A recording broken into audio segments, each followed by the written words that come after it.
연구와 작가인 필 페이라는 사람이 이런 말을 한 적이 있습니다. 가시에 찔리지 않고서는 장미를 모을 수 없다. 장미라고 하는 아름다운 꽃을 가지려면 가시라는 아픔을 피해갈 수 없다는 말입니다.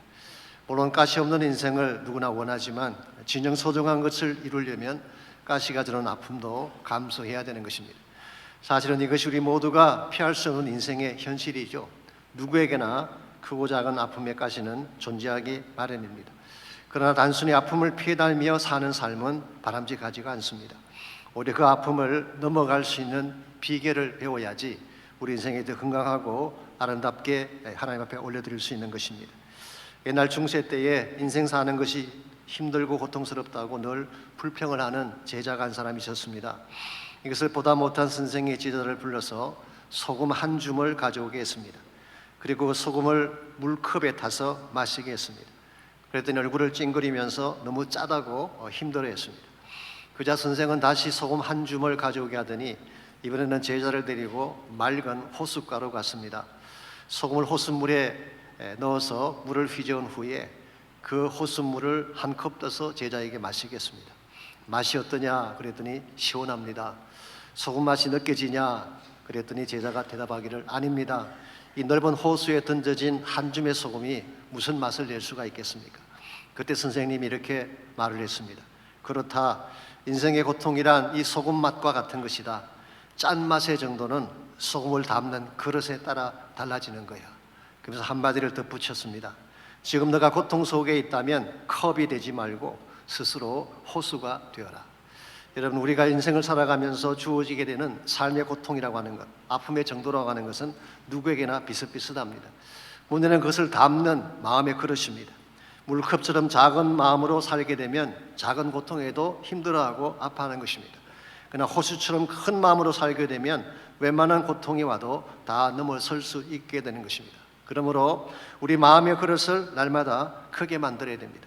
그리고 주어진 현실만 보지 말고 더 길게 앞날을 바라보며 미래의 꿈을 가슴에 품고 살아갈 때에 우리는 어려운 현실도 극복해낼 뿐만 아니라 하나님이 기뻐하시는 더 원대한 차원의 뜻을 이룰 수가 있는 것입니다. 이런 의미에서 우리 모두의 가슴 속에 미래의 꿈을 잉태하고 그 꿈을 향해 달려간다는 것은 굉장히 중요한 것입니다. 그래야 우리 삶이 어떤 난관에 부딪히더라도 멈추지 않게 되고 하나님이 기뻐하는 열매를 향해 살 수가 있는 것입니다. 오늘 여러분의 삶은 어떠한지 모르겠습니다. 모든 것이 순적하고 아무 문제가 없이 잘 진행이 되고 있나요? 아마 그렇지 않을 가능성이 더 많습니다. 현재 우리 앞에 주어지는 현실도 결코 녹록하지 않죠. 경제적인 여건도 어렵고 삶의 정황 자체가 불투명할 때가 많습니다. 앞으로 어떤 일이 일어날지 아무도 모르는 가운데에 불안한 발걸음을 내딛고 있는 분들이 많이 계시죠. 심지어 육체적인 아픔이나 마음의 고통 때문에 신음하며 지내시는 분들도 많이 볼 수가 있습니다. 그러나 우리 앞에 어떠한 난관이나 고통이 주어질지라도 그 난관 앞에 낙심하면 안 됩니다. 우리 하나님을 만난 사람들이고 하나님께서 여러분과 저를 부르셔서 우리 심령 속에 부어주시는 꿈이 있기 때문입니다. 우리가 험악한 세상 속에 살지라도 하나님이 내 마음속에 주신 미래의 꿈을 바로 안고 살아가게 되면 어떤 정황 속에서도 꽃을 맺고 열매를 맺게 되는 것입니다. 이런 의미에서 이 아침 우리가 물어야 될 중요한 질문이 이것입니다. 아무리 현실이 어렵고 어려울지라도 어떻게 하면 하나님의 꿈을 마음에 품음으로 이 모든 현실을 잘 극복하고 하나님 영광을 위해 살아갈 수 있을지 오늘 주신 본문을 중심으로 이것을 함께 정리해 보려고 합니다. 오늘 같이 읽은 본문에 보시면 극심한 아픔에도 불구하고 그것을 넘어서 새 꿈을 잉태했던 한 여인의 스토리가 소개가 되어 있습니다. 그 여인의 이름은 유명한 한나라고 하는 분이죠. 1절에서 8절까지를 보시면 그분의 가족적 배경이 소개가 되어 있습니다. 먼저 1절을 보시면 그녀의 남편이 다음과 같이 소개되어 있습니다.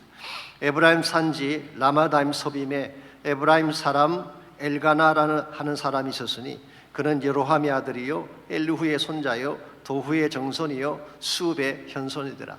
여기 보면 엘가나라는 사람이 나오는데요, 이 사람은 에브라임 산지 라마다임 소빔에 살고 있었다고 했습니다.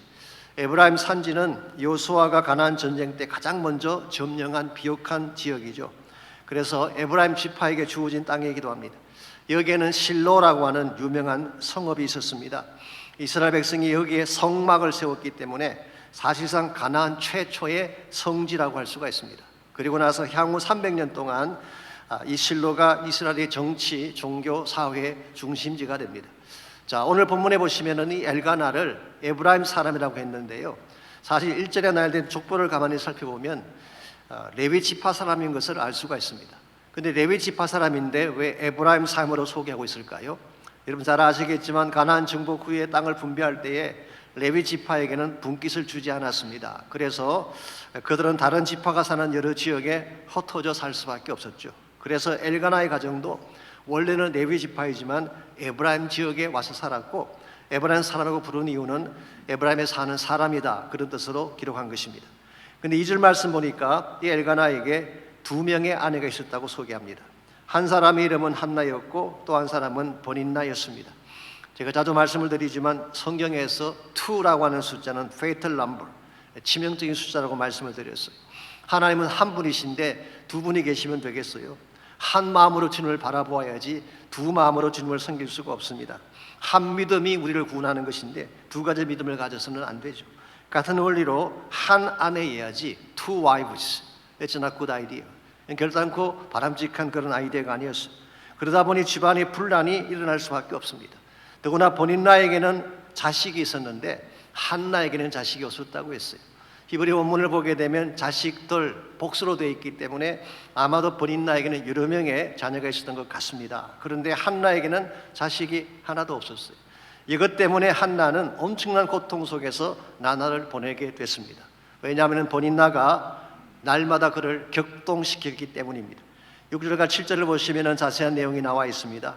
여호와께서 그에게 임신하지 못하게 하심으로 그의 적수인 본인나가 그를 심히 격분하게 하여 괴롭게 하더라. 매년 한나가 여호와의 집에 올라갈 때마다 남편이 그같이 하며 본인나가 그를 격분시키므로 그가 울고 먹지 아니했다고 했어요. 여기 격분시켰다 이 말의 뜻은 사실 속을 뒤집어 놓았다, 그런 말입니다. 영어 성경 보시면 provoke 혹은 irritate. The Message Bible은 taunted cruelly, 잔인하게 비웃고 조롱했다, 그렇게 번역을 했어요. 한마디로 견디지 못할 정도로 심한 고통과 상처를 안겨준 것입니다. 그래서 남편이 어떻게든 위로하려 했지만 it doesn't work. 그는 식음을 전폐하고 날마다 고통 속에 신음하며 살고 있었어요. 이것이 바로 버닌나가 안겨준 아픔이라고 할 수가 있습니다. 그런데 여러분이 버닌나를 극복할 수 있는 최선의 길이 무엇일까요? 단순히 무시하고 지나간다고 해결이 될까요? 아닙니다. 혹은 요즘 유행하는 말처럼 긍정적인 사고방식, 이 positive thinking을 외치면 치유가 될까요? 결코 안 됩니다. 최선의 방법은 한나 자신이 믿음의 아들을 잉태하는 것입니다. 그러면 본인나가 뭐라고 하든 한나가 자신의 몸속에 그 어떤 아들보다 더 빛난 믿음의 아들을 잉태하게 된다면 어떤 격동하는 말이나 뒤집는 말들도 이겨낼 수가 있는 것입니다. 그래서 한나는 성소에 나아가서 기도를 했고 그 결과 얻게 된 아들이 그 유명한 사무엘이라고 하는 사람입니다. 사실상 사무엘의 탄생은 이스라엘 역사에 있어서 대단히 중요한 전환점이 됩니다. 사무엘이 태어나던 시기가 사사시대 말기였죠. 사사시대가 어떤 시대였나요? 혼돈과 암흑의 시대였습니다. 사사기 21장 25절 말씀에 하면은 이게 사사기서의 마지막 구절인데요. 사람이 각기 자기 소견에 좋은 대로 행하였다, 그렇게 되어 있어요. 자, 모든 사람이 각자 하고 싶은 대로 하게 되면 어떤 현상이 벌어질까요? 한마디로 케이오스입니다. 무질서와 혼란으로 가득 찬 시대였습니다. 이와 같은 사사 시대를 종결하고 왕정 시대를 열었던 인물이 바로 사무엘입니다. 그래서 그로 말미암아 다윗이 세워지게 되지 않습니까? 이런 의미에서 사무엘을 잉태했다고 하는 것은 곧 이스라엘의 미래 꿈을 잉태한 것과 같은 것입니다. 어둠과 혼돈의 시대를 종결하고 새 역사의 장을 열었기 때문입니다. 여러분과 저에게도 이와 같은 꿈의 잉태가 필요합니다. 우리 삶에도 본인나가 존재하기 때문입니다. 우리의 삶 속에도 아픔을 주는 자가 있죠. 낙심시키는 본인나가 누구에나 있습니다. 심지어 상처난 부위에 소금을 뿌리듯이 뼛속 깊이까지 아픔을 안겨주는 본인나가 누구에게나 존재합니다. 예전에 한국에서는 시누이가 일반적으로 본인의 역할을 많이 했습니다만은 이런 본인나라고 하는 것이 꼭 사람일 필요는 없습니다. 사건이나 환경이 본인나 역할을 할 때도 많이 있습니다. 계속되는 경제적인 역경이나 오랜 육체적 질병이 본인나가 되어서 우리를 찌르는 경우가 많습니다. 최근에 한국에서 종영된 드라마 중에 이상한 변호사 우영우라고 하는 그런 드라마가 있었습니다. 저는 사실 보지는 못했지만 그 드라마 내용이 이런 것입니다. 자폐 스펙트럼 장애를 가지고 태어난 한 여자분이 서울대 로스쿨을 수석으로 졸업을 하고 천재 변호사가 되어서 활동을 하는 그런 드라마였습니다. 그래서 많은 시청자들이 그녀에게 박수를 보내주고 열광을 했죠. 그런데 이 드라마를 본 목사님 한 분이 국민일보에 기고한 글을 제가 보았어요. 이 자폐 장애를 너무 지나치게 미화한 것이다라는 비평과 함께 이 드라마가 종영된 그 다음 주일 한국의 한 어머니가 35개월 된 자신의 아이가 자폐 판정을 받자 아이를 죽이고 스스로 목숨을 끊는 비극적인 사건이 일어났습니다. 우리는 다른 사람의 고난에 대해서 너무 쉽게 생각할 때가 있죠. 이 당해본 본인이 아니면 알 수 없습니다. 우리가 본인 나이에 대해서 쉽게 이야기하지만 쉽게 핸들할 수 있는 존재가 아닙니다. 굉장한 아픔을 주는 존재이고 우리를 어렵게 만드는 존재가 본인 나이인 것입니다. 그러나 우리 힘으로는 극복할 수 없는 것이 본인 나이지만 만약 우리의 심령 가운데 하나님께서 함께 하시고 하나님께서 더 큰 차원의 꿈을 갖게 해주신다면 우리는 그 본인 나이 현실을 넘어설 수가 있는 것입니다. 이런 면에서 나에게 주어진 고통의 정도가 문제가 아니라 어떤 마음을 품고 사느냐, 내 마음 중심에 무엇을 갖고 사느냐가 결과적으로 우리 인생의 승패를 결정하는 것입니다. 여러분의 삶의 현실에도 감당하기 힘든 본인나가 분명히 존재할 것입니다만은 우리 이것을 딛고 하나님의 꿈을 향해 나아가야 됩니다. 우리가 어떻게 하면 고난의 현실에도 불구하고 더 꿈을 향해 살아갈 수가 있을지 오늘 본문에 소개된 이 한나의 케이스를 통해서 큰 꿈을 잉태하며 사는 삶의 비결에 대해서 함께 나눠보려고 합니다. 첫 번째로 이 아픈 현실을 딛고 더 큰 차원의 꿈을 품고 살아가려면 영적인 결단을 해야 됩니다. 즉 주어진 상황에 머물지 않고 하나님을 향해 일어서는 결단이 있어야지 새로운 꿈을 펼쳐갈 수 있다, 그런 뜻입니다. 9절 말씀 보시게 되면 이 모든 상황을 반전시키는 데 있어서 한나가 택했던 중요한 액션 하나가 9절에 소개가 되어 있습니다. 9절입니다. 그들이 실로에서 먹고 마신 후에 한나가 일어나니 그때 제사장 엘리는 여호와의 전 문설 주곁 의자에 앉아 있었더라. 여기에 그들이라고 표현했는데요, 이 그들 속에는 물론 엘가나 가족 전체가 다 포함됐을 것이고 maybe 그 당시 제사장이었던 흠리와 비나스도 포함됐을 가능성이 많습니다. 물론 한나도 그들 가운데 포함됐을 것입니다. 그런데 한 가지 다른 점은 한나는 그들과 함께 먹고 마시지 않았어요. 뒤에 보면 그 증거가 나와 있습니다만은 오히려 일어나서 she rose up, 일어나서 성막을 향해 나아갔다라고 기록하고 있습니다. 이것은 단순한 행동처럼 보이지만 어떤 상징성을 내포하고 있는 액션이라고 할 수가 있어요. New Living Translation은 Hannah got up and went to pray. 이 한나는 그 자리에서 일어나서 기도의 저소로 기도하기 위해 나아갔다, 그렇게 번역을 했습니다. 여러분, 당시 종교인들의 행태는 일반적으로 제사가 끝나고 나면은 고기를 먹고 독주를 마시는 것이 일반적인 관행이었어요. 그것이 그 당시 종교인들의 모습이라고 할 수가 있습니다. 특히 오늘 본문에 소개된 흠리와 비나스는 부패한 제사장의 전형이라고 부를 수가 있습니다. 뒤에 2장에 가면 좀 더 자세한 내용이 나와 있습니다만은 엘리의 두 아들 흠리와 비나스는 행실이 나빴다고 했어요. 그들이 행하는 습관 중에 하나가 제사하기 위해서 고기를 준비하면은 3살 갈고리를 가지고 와서, 우리가 소위 말하는 삼지창이죠, 삼지창을 가지고 와서 고기를 탈취해가고 기름을 태우기도 전에 먼저 고기를 가져가서 먹었다고 했어요. 즉 제사를 멸시하고 먹고 마시는 일에 관심을 쏟았던 부패한 종교인들이 바로 오늘 본문에 등장하고 있는 그들이에요. 그런데 한나는 이와 같은 행태를 뒤로하고 자리에서 일어나서 하나님의 전으로 발걸음을 옮긴 것입니다. 전 여기에 상징적이지만 굉장히 중요한 영성의 방향성이 있다고 생각합니다. 더 이상 부패하고 소모적인 종교가 아닌 참된 야훼 중심으로 영성으로 돌아가자고 하는 결단이 여기에 내포되어져 있는 것입니다. 예나 지금이나 이 종교가 제도화되면요, established religion, 종교가 제도화되어지게 되면 부패하고 소모적인 모습을 띠기 쉽습니다. 요즘은 그렇지 않은 줄 압니다만은 예전에 보면은 한국 교회에서 목사님들이 이 최고급 호텔에서 조찬 기도회를 많이 하셨어요. 물론 특별한 모임이나 모금 행사 같은 경우는 할 수가 있습니다만은, 아니 기도하기 좋은 교회당을 두고 왜 호텔에서 모여서 기도를 하는지, 만약 그것이 무엇인가를 과시하고 소모하기 위한 모임이라면 결코 하나님께서 기뻐하시지 아니라고 생각합니다. 한나는 이와 같은 종교적 관행을 박차고 하나님을 향해 나아가기로 결단한 것입니다. 오늘 여러분과 저에게도 이와 같은 결단이 필요합니다. 이 부패한 세상 가운데 끌려가지 아니하고 하나님이 기뻐하시는 바른 꿈을 품고 살려면은 이런 영적인 결단을 해야만 이 꿈을 이룰 수가 있는 것입니다.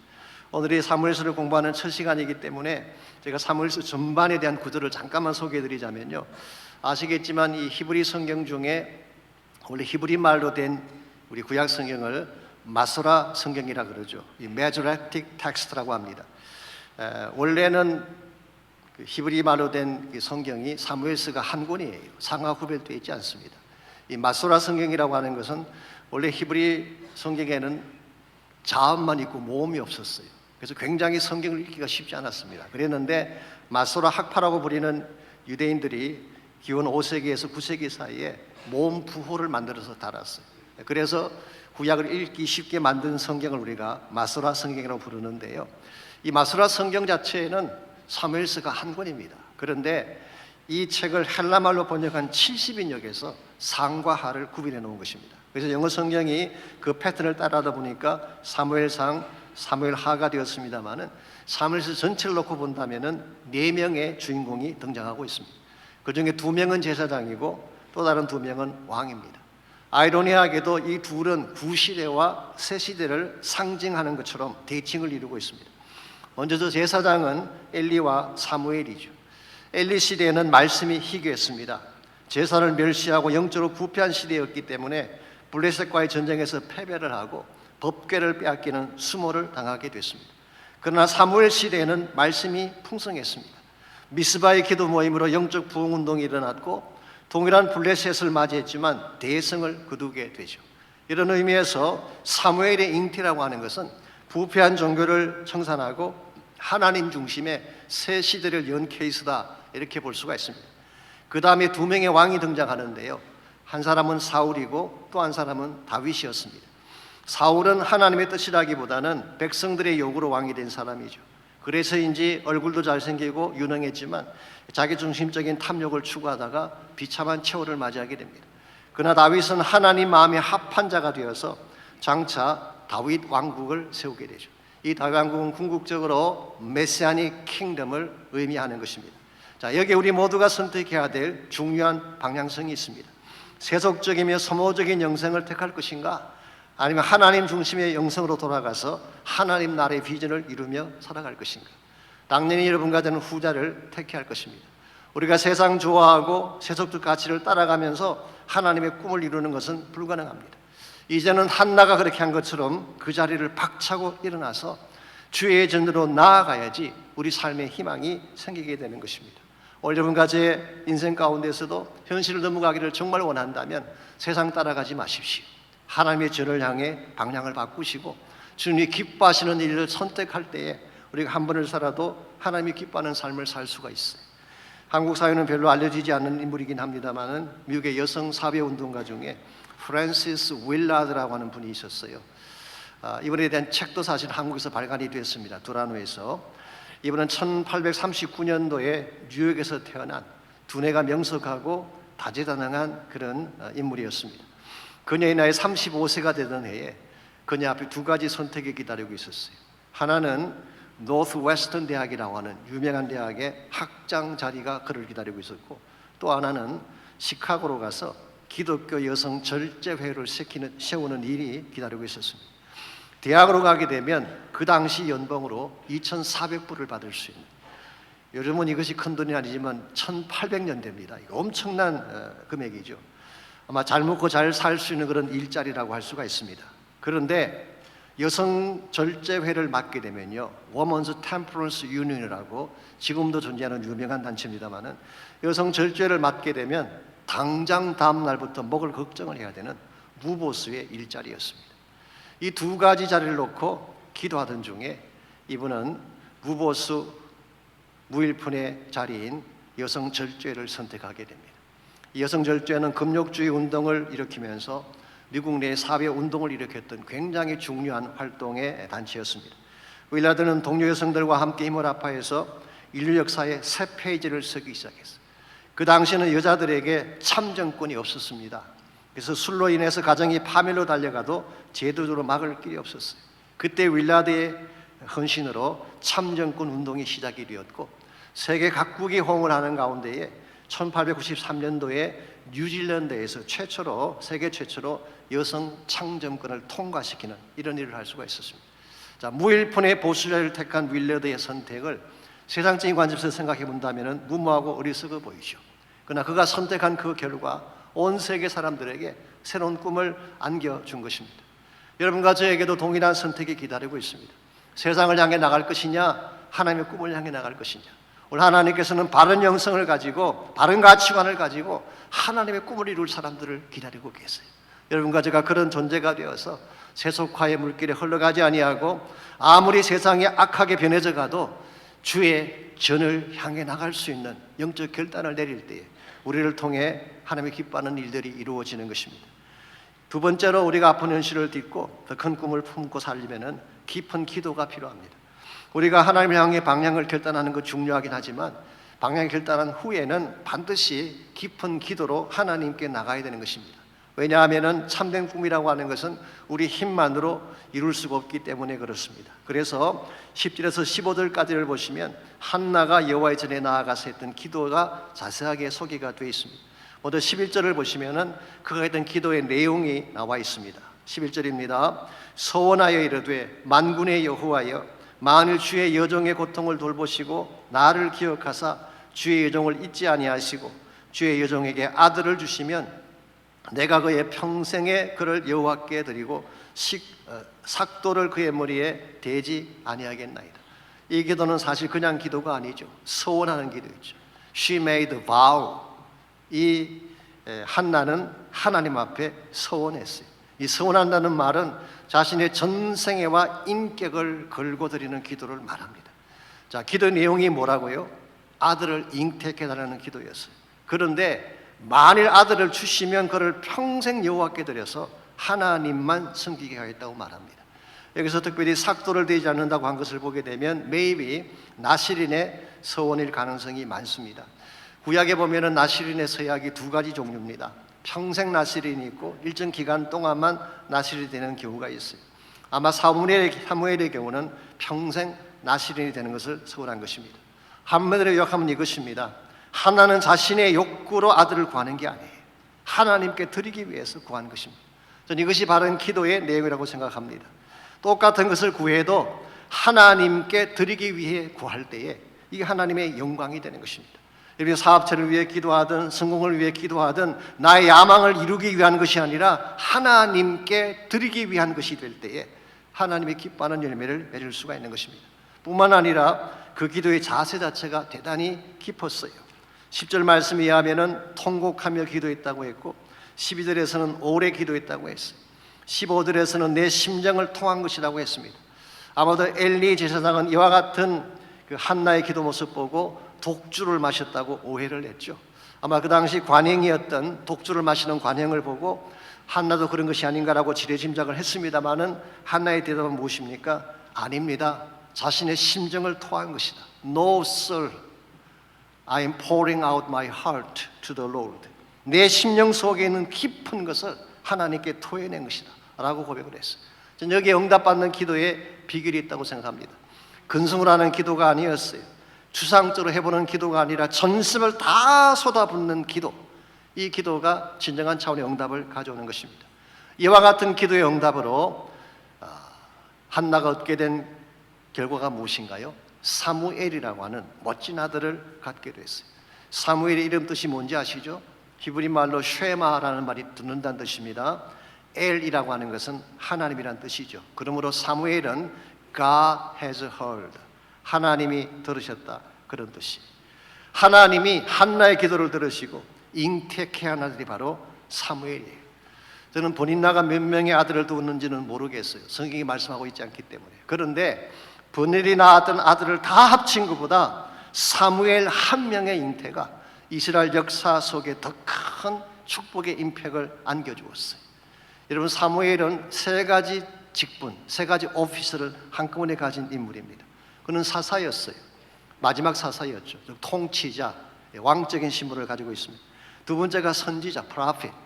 그리고 세 번째가 제사장이었어요. 이 세 가지 직함을 한꺼번에 가지고 있는 사람. 사실 사무엘을 제외하고 이 세 직분을 한꺼번에 가지고 있는 분은 딱 한 분밖에 없어요. 예수 그리스도입니다. 그는 왕이시면서 선지자이면서 제사장이셨죠.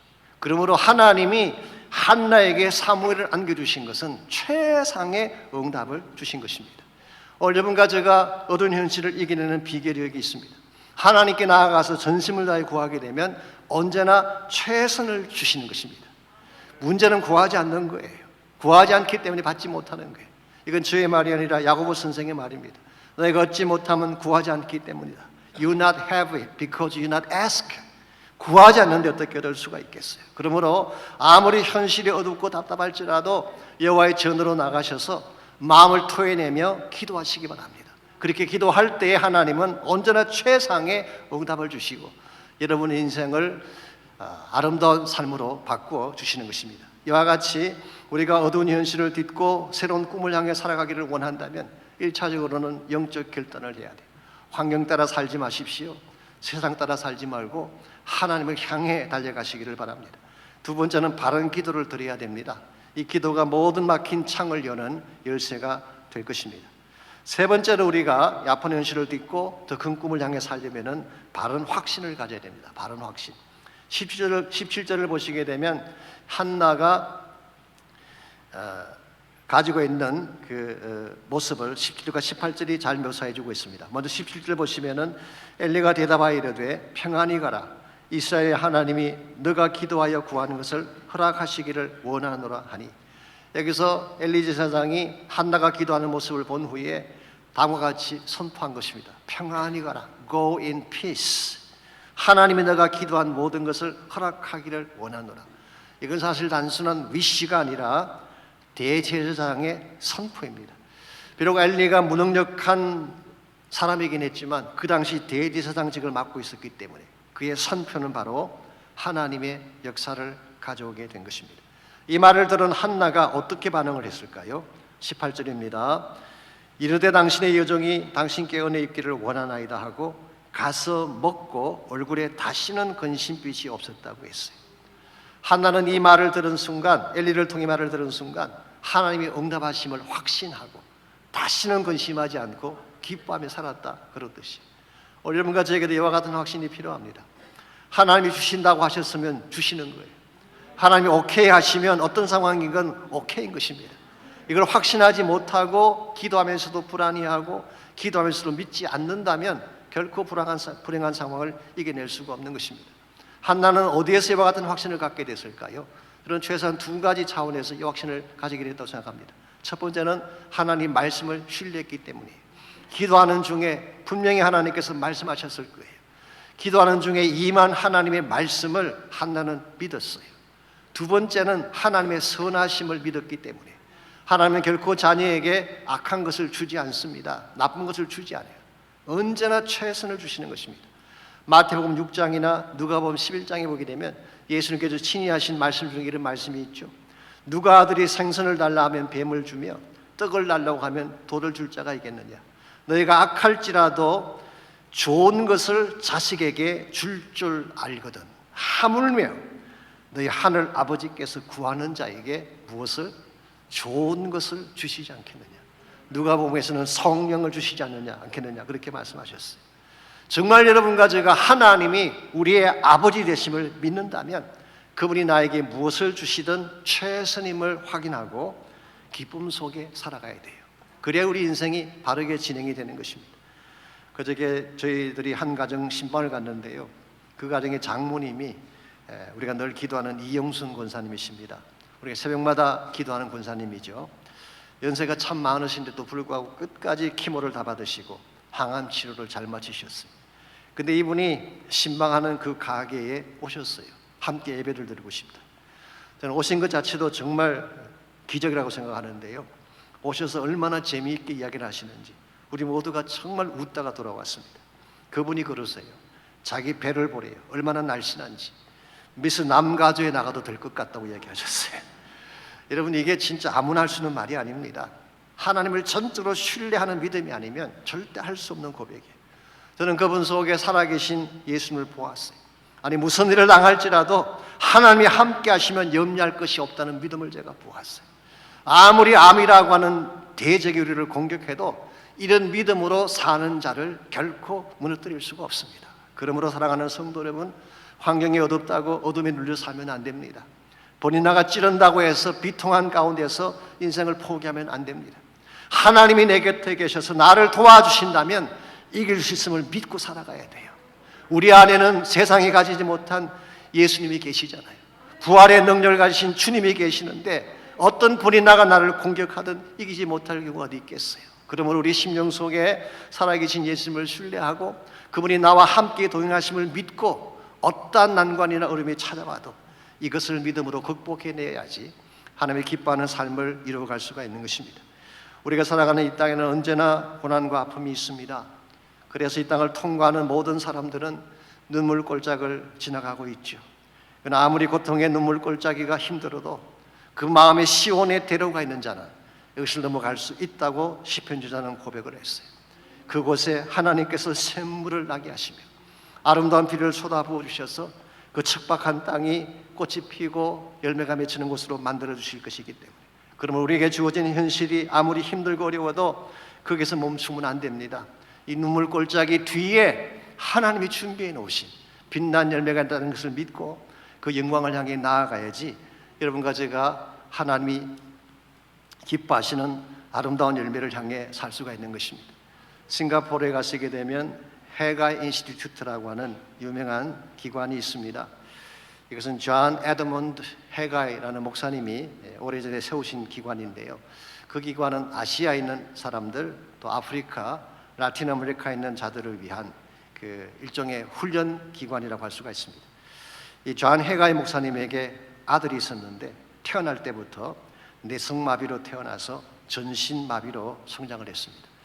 이 My Son John이라고 하는 책에 보면 그에 대한 자세한 이야기가 나옵니다만은 이 아들은 먹는 것도 제대로 먹지 못하고 고무호수로 겨우 먹어주는 것을 먹으며 사는, 그 사람들이 오게 되면 침만 흘리는 그 아들을 보고 비웃고 멸시하기가 십상이었죠. 그러나 존 해가이는 누가 그의 집을 방문하든지 그는 자랑스럽게 이 아들을 소개했습니다. 예스 노도 교환하는 이 아들, 식물인간과 다름이 없는 바보같이 생긴 아들이지만 그는 항상 그 아들을 자랑스럽게 생각했고 사랑했어요. 그랬는데 이 아들이 25세 되던 해에 세상을 떠나고 말았습니다. 해가이 목사님 입장에서는 굉장히 가슴 아픈 사건이죠. 무엇으로도 해결될 수 없을 만한 어려운 사건이었습니다. 그러나 그는 그것을 계기로 이와 같은 고통을 당하는 자들이 함께 성장할 수 있는 기관을 만들자. 그래서 제3세계 아이들을 훈련하기 위해 세운 기관이 해가이 인스티튜트가 되었고 지금은 해가이 인터내셔널로 바뀌었고 굉장히 많은 사역자들과 사람들이 동력을 하고 있습니다. 이 존 해가이 목사님이 늘 하시던 말씀이 이것입니다.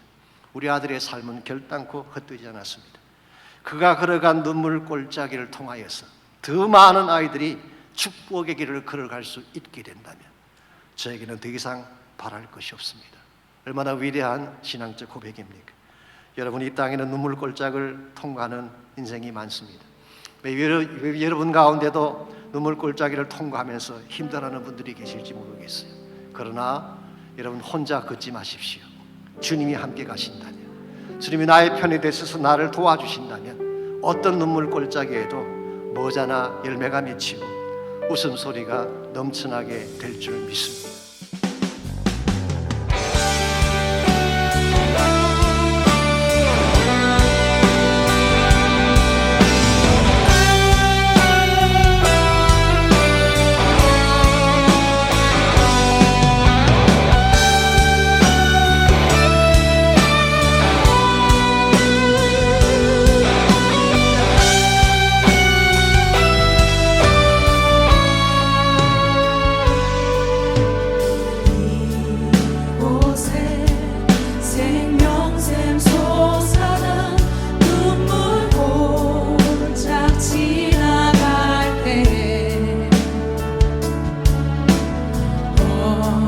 사